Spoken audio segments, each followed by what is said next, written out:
Our dumbbell jacks are a great cardio move designed to get our heart rate up. They're also going to be working the endurance in our shoulders as well because of that overhead pressing movement. We're going to be performing a jumping jack portion with the lower body to where we're hopping those feet wide and back together, and then at the same time we're going to be performing an overhead press.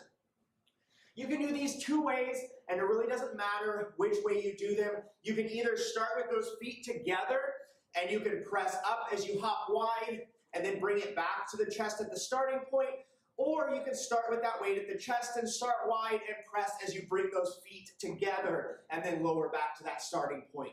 It really doesn't matter which you are doing as long as you're performing that jumping jack portion with the bottom and performing that overhead press with the top. So we are pressing as we are hopping and then lowering that weight back to the chest as those feet come together, or vice versa if you started the other direction.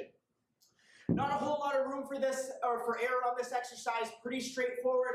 Main things you want to remember is we want to keep the core nice and tight throughout this movement. We're not arching our back and hinging on forward. We're squeezing those abs and keeping a good, nice upright posture with the torso throughout this movement.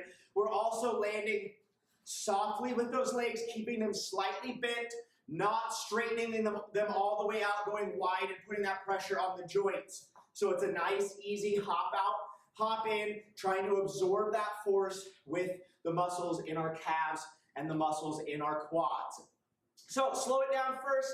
Get used to combining those two movements because they can be a little tricky right off the bat, but I guarantee you after 5 or 10 of those, going through them slowly, you'll pick it up quickly, and then you can start to push it and get the heart rate up on this cardio move.